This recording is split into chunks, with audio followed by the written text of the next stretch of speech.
Hello dear बच्चों, welcome to the Mayo academy. Last हमने consistency पे छोड़ा था। अब इसे हम कंप्लीट करते हैं। अब हम देखेंगे what is कंसिस्टनेस।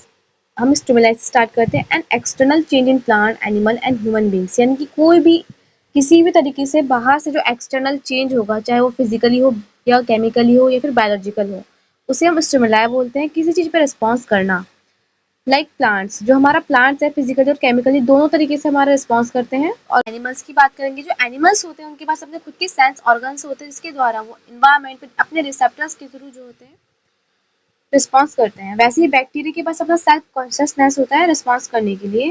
Now we read about humans. Aggregation जो होता है बहुत छोटे छोटे टुकड़े, जो हमारा एग्रीगेशन होता है उससे हमारा मॉलिक्यूल बनता है, मॉलिक्यूल से हमारा टिश्यू, टिश्यू से ऑर्गन, ऑर्गन से ऑर्गन सिस्टम, और ऑर्गन सिस्टम से पूरा एक बॉडी बनता है।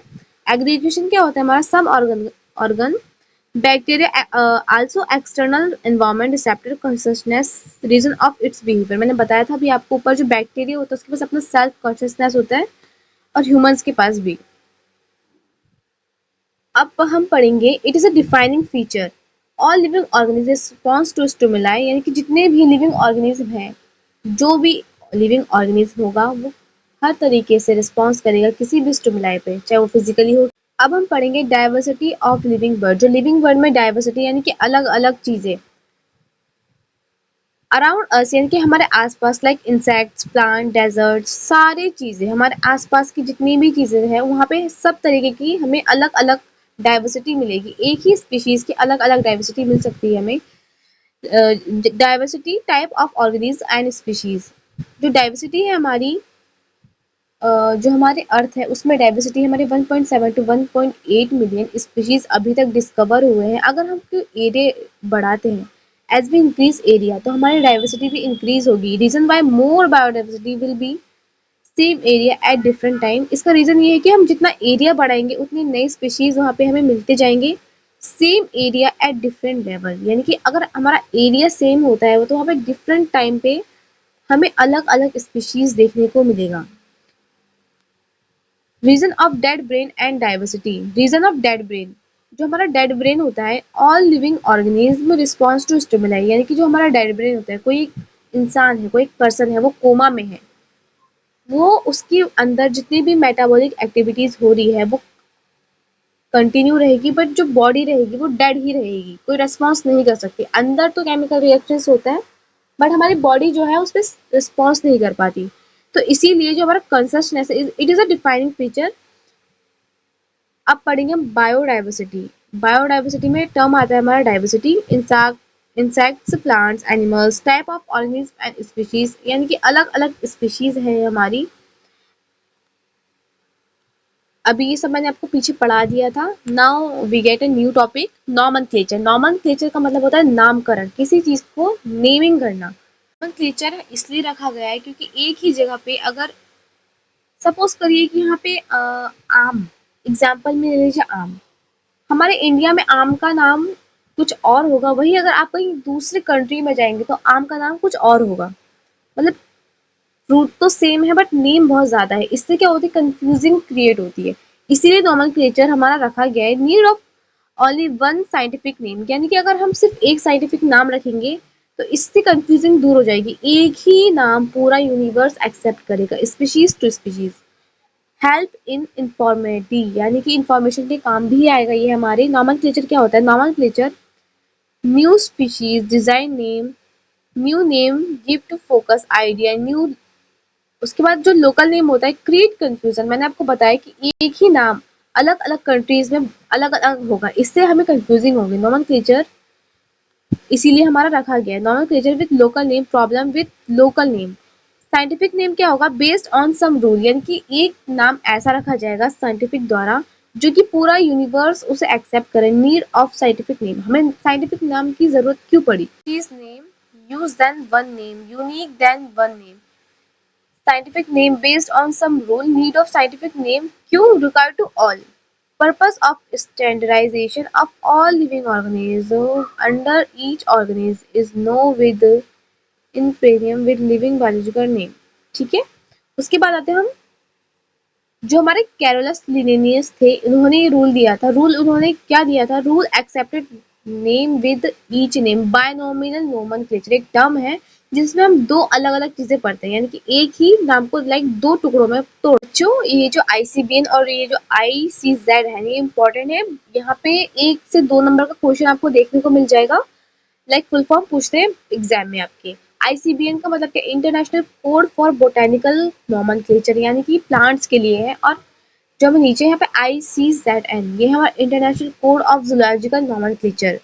दैट मीन्स जो हमारा ICBN है वो हमारे प्लांट्स के नोमेनक्लेचर के लिए है, नेमिंग के लिए है। और जो हमारा ICZN है वो हमारे एनिमल्स के नोमेनक्लेचर के लिए। आपको यहाँ पे ये ध्यान रखना है, जो हमारा बोटानिकल नोमेनक्लेचर है यहाँ पे फॉर लगा है, और जो हमारा जूलॉजिकल नोमेनक्लेचर है वहाँ पे ऑफ लगा है। ये बच्चे यहाँ पे गड़बड़ करते हैं, आप लोग इसे ध्यान में रखिएगा।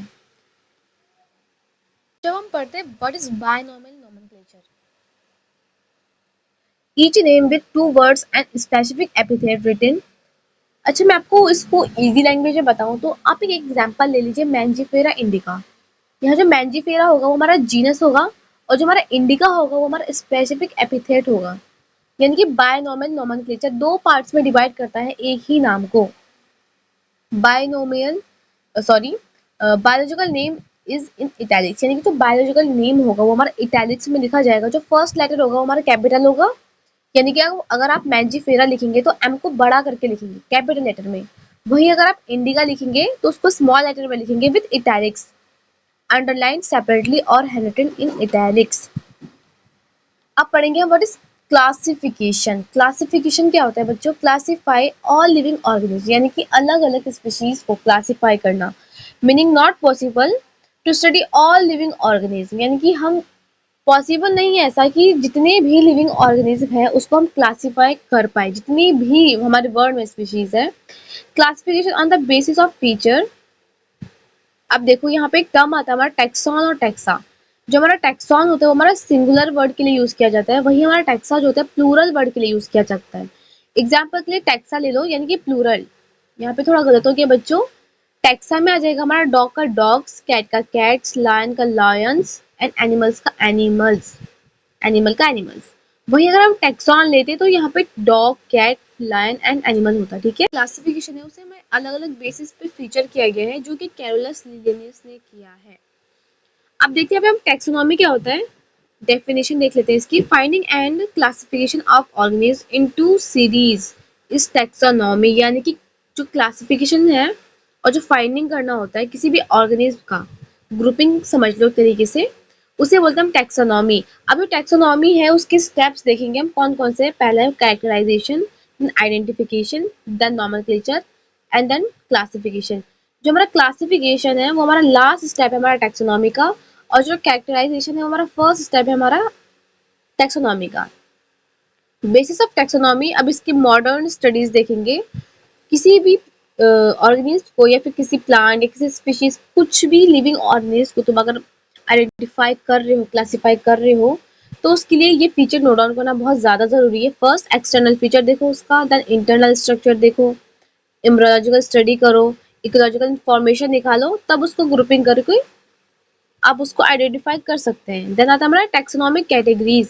Classification is not single step process, यानी जो हमारी क्लासिफिकेशन है, आपने पीछे भी देखा, मैंने पढ़ाया यहाँ पे, जो क्लासिफिकेशन हमारा लास्ट स्टेप है हमारा टैक्सोनॉमी का, वैसे ही हमारा जो क्लासिफिकेशन है is not single step process, series of steps, because it is fact result from study of various taxonomic categories. Okay,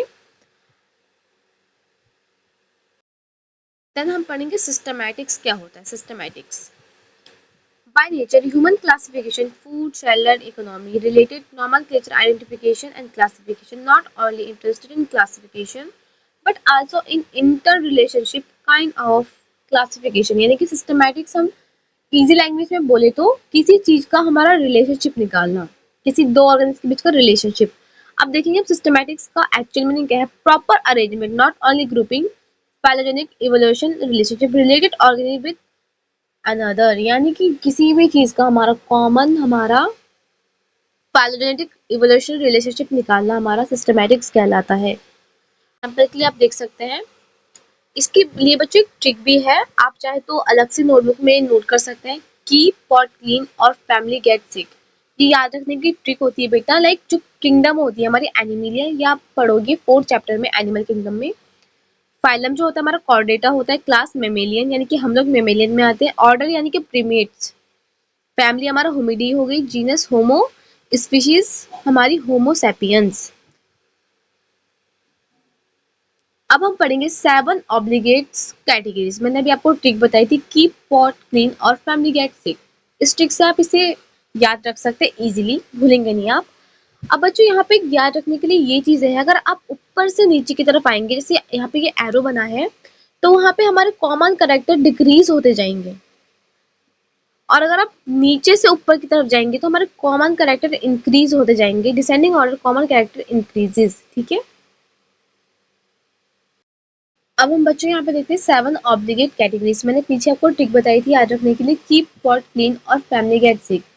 यहाँ पे देखो, ये आपको नीचे की तरफ एक एरो दिख रहा होगा, इसका ये मतलब है कि आप किंगडम से अगर नीचे की तरफ स्पीशीज की तरफ जाएंगे तो यहाँ पे कॉमन कैरेक्टर इंक्रीजेस होंगे, और इसका जस्ट अपोजिट अगर आप स्पीशीज से किंगडम की तरफ जाते हैं तो वहाँ पे कॉमन कैरेक्टर डिक्रीज होंगे। टैक्सोनॉमी कैटेगरी क्या होती है हमारी, जो हमारी classification is not a single step process, मैंने आपको पीछे बताया था। It is a hierarchy of step, यानी कि आपने यहाँ पे मिसाल देख रहे हो आप करेक्टर, इसी को बोला गया है कि it is a not single step process, hierarchy of steps, यानी कि एक के बाद एक, ईच स्टेप टेक्स। ऑब्वियसली बच्चों, जो हर एक टेक्स यहाँ पे टेक्सॉन देख रहे हो आप, सिंगल सिंगल देखने को ही मिल रहा है ना आपको। Taxonomy category rank in hierarchy, सबकी अपनी अपनी एक रैंक है। All category together constitute taxonomy hierarchy, पढ़ लिया आपने, बता दिया मैंने आपको। Each category is a unit of classification, अभी मैंने आपको बताया था क्लासिफिकेशन यानी कि किसी चीज को स्टडी करना, ग्रुपिंग करना, तो हर एक कैटेगरी अपने में ही क्लासिफिकेशन